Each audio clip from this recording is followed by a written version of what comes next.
Howdy folks, today we are going to talk about the Ziigaat J Estrella. So Jay is Jay's Audio on YouTube. He does reviews. He's actually, I would call him a friend of mine, perhaps. And so he asked me if I would review these, and of course I will. First off, these do look better in person than like in pictures. They're a little more sparkly, a little nicer. The sparkles are nicer, I think. The shells are like barely clear. You have to get them in a certain light to be able to see the drivers in there. Like there's a BA right there. But they also have a back vent, which are those. And just to mention this, I did this entire review with these plugged with little 650 2.5 dampers. The reason being that if you block these vents, you get a cleaner mid-bass and sub shelf. We'll just call it that. So I preferred that pretty much. And so let's just go over some stuff. These are $300. They are they have 2 dynamic drivers and 4 balanced armatures. They're using Knowles, Sonyan, and a PET diaphragm coaxial driver. And let's just flip over and we can talk about some things here. Okay. Estrella, of course, that means Spanish for star. I'm in the American Southwest, so I found that interesting. I think Jay's in possibly Canudia. So, cool name. Cool name. Fit and finish is like typical Theaudio, we'll call it, or Ziigaat. It's good. It's got the metal tip. It's got a little bit of a bulbous shape. I mean, it's not bad. It's not super small. Just we'll call it like a normal sort of fitting resin IEM. Specs $299, 300 monies here. We have 6 drivers per IEM, two dynamics in a push, like they're facing each other, shooting sound into a little chamber, and then that comes out of a nozzle, which then goes through the bore. So they're not isobaric, I don't think. Does it matter? Probably not. Maybe it does. I don't know. This is just something that people have been arguing about, is like, oh my god, is it isobaric? And it's like, well, no, probably, but it doesn't matter. I doubt it. These have an enormous amount of sub bass, as we can see from the graph right down here. It's all right. So, yeah, talked about all that. Let's talk about the tuning profile. We'll call it Jay's tuning. I call it Jayman, like Harmon, sort of, but not. It's similar to a more bassy Theaudio tuning, if anyone's ever used those. So what that means for me is it has a massive amount of subs. What are we at here? I didn't actually look at that. Let's see. 78 to 91. Jesus. So it's like 16. Let me see. No, it's not 16. It's like 14 decibels, or 13 and a half of subs. And we have 2 graphs right here. So pretty much the entire review I did is going to be on the blue graph. That's with the taped back vent. Now listen, I mean, you might say, well, you modified it, blah, blah, blah. Well, but the thing is, people have been Jay's talked about this. Everyone in his Discord talks about this. It just is what it is, right? It's an approved modification. Yeah, I would say that you probably wouldn't want to tape over this vent right here, because then if you change altitude or go somewhere else, you're going to pressurize either the front or the back of these drivers, and that probably is not optimal. It'll make them, let's say, either pushed in or pulled out a little bit. So a damper is definitely superior if you want to do that sort of thing. Anyway, I found that the sub bass on this was absolutely overwhelming, and I do prefer it with the lesser bass and a little bit more mid bass right in here. That's the blue graph, and so that's more like 9, or what is that? 9.5, 10 decibels. It's probably like 9.5. Let's see, 9.5. Everything else stays pretty much the same, so you just get a little bit of a thicker presentation as far as the mid bass goes, and a little bit cleaner in the subs. I find that to be a little bit more stagey, shall we call it. Anyways, so if we had this tuning is very similar to the audio tunings. That is, it's got this like kind of crispy, clear uppers. So treble to mids is going to be very, very clear.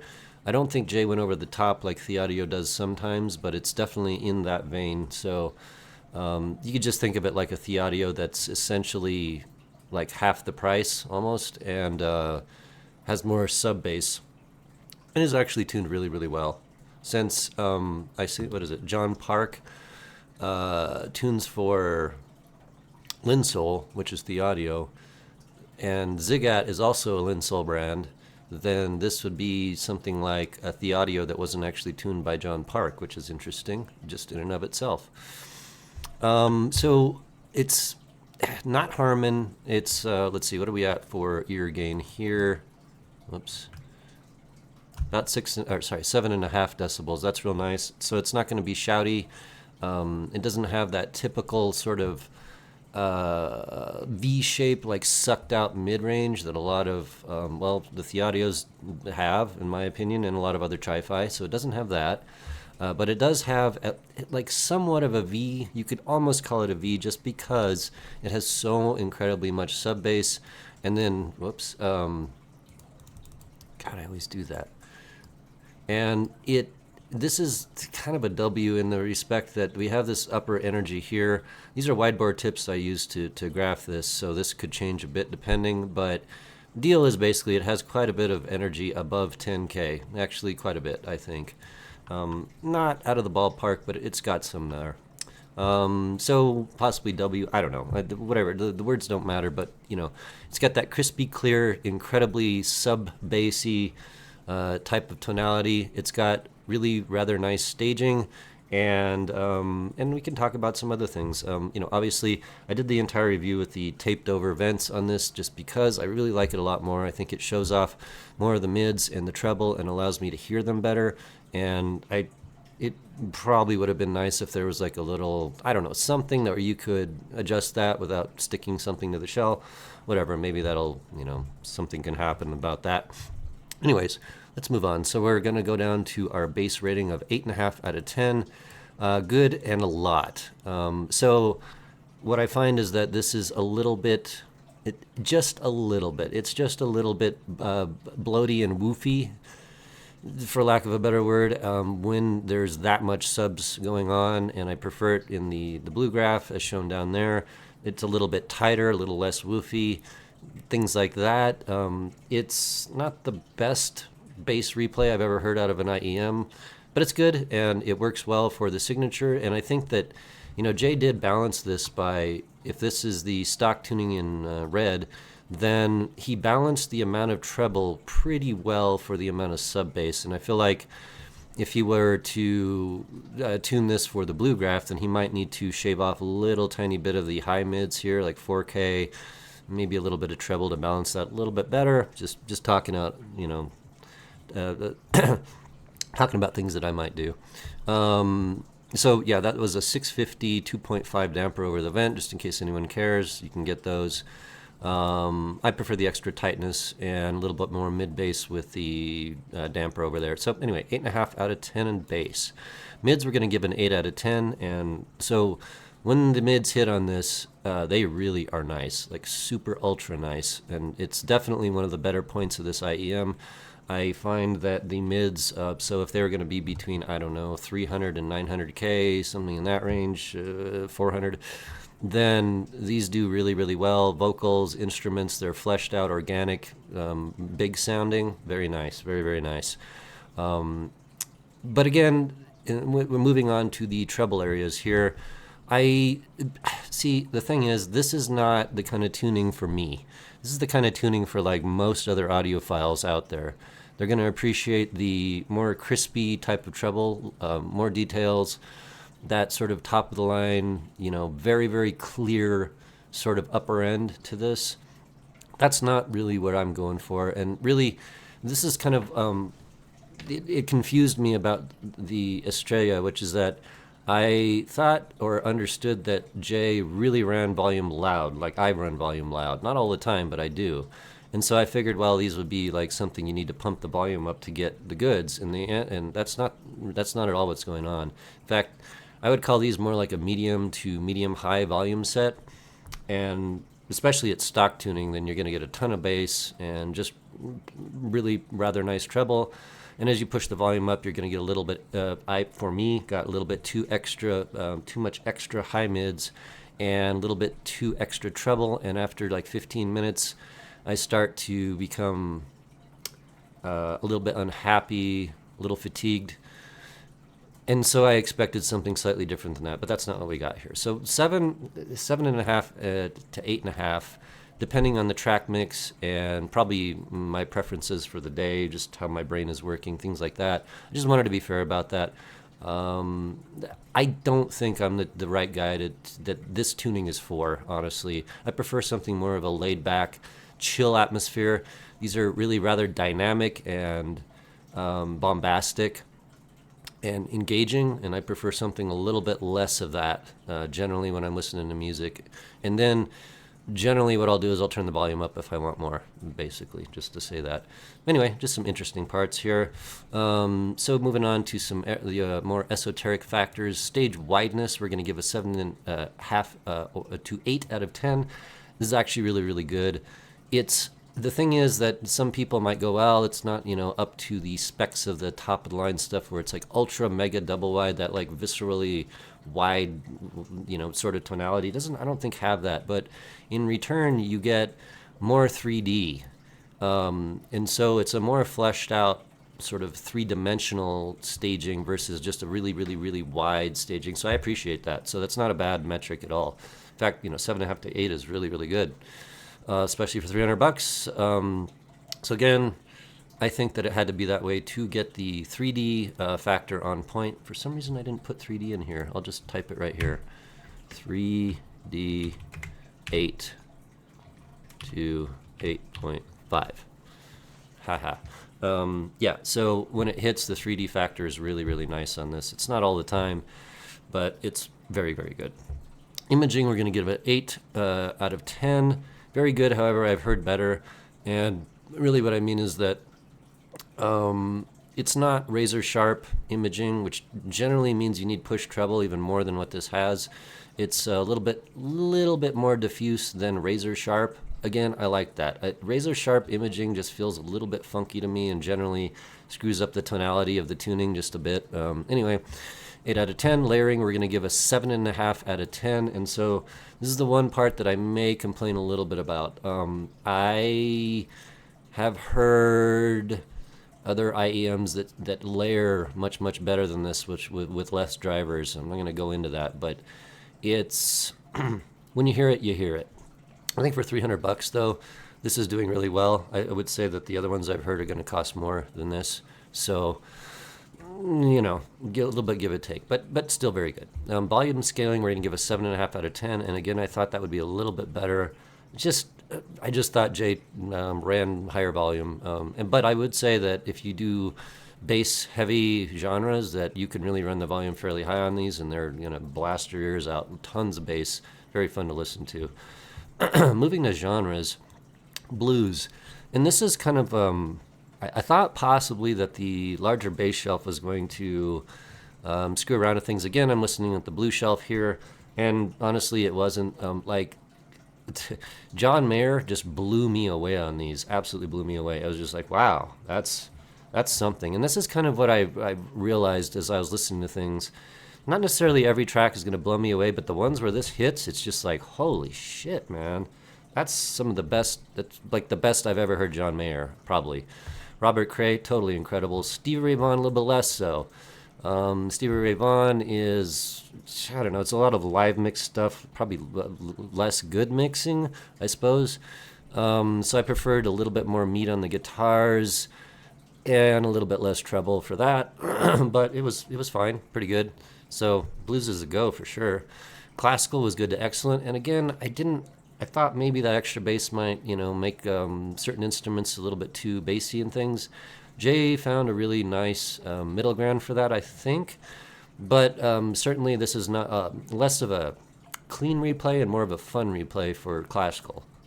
Good to excellent. Can't complain. Love it a lot. Disco, some tracks got a little bit hot in the treble, but like Donna Summer, hot stuff, was a little bit hot up there. Mids did quite well, though, in disco and helped a lot. And this is another thing, I haven't talked about mids too much. Mids on these are actually really, really nice. Like, again, when they hit, they just hit really well. It's not like it's maybe just a hair forward compared to like 3K pinna IEMs, but not super forward. And it does good work for these really, really well. Most instruments, most vocals are fleshed out really well. A little bit organic sounding with a little bit of extra sizzle on top for the treble, which I think Jay was going for. So disco is quite good. Can't complain. Electronica, excellent to somewhat less, just meaning that, there's some like dubstep and stuff where they really push the treble up on these, and when that happens, it's just like, whoa, got to turn the volume down a little bit. So, but the bass kind of makes up for that a lot. So, pretty great. Jazz was excellent with a bit of a hard edge to cymbals and some percussives. There's another guy that was talking about percussives on this, and I don't know, tambourines. It's just like, who the fuck cares? Well, I get where he's coming from at least, which is to say that when you get an instrument that's like way up in the top parts of this graph and it's got harmonics up there, it could actually be a little bit extra over the top and pop into the front of the mix, stuff like that. Metal, good, but not my thing on this, and I don't think this is why you're going to buy this set. Cymbals can be a little bit too much of the focus. It's not bad, but I'd prefer a little more grunt and less sizzle in the guitars.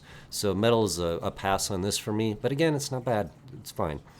R&B, excellent, basically, no complaints at all. Everything was pretty nice. Got some sparkles for the treble, got some fat subs to pick up the lows. Very fun to listen to for R&B.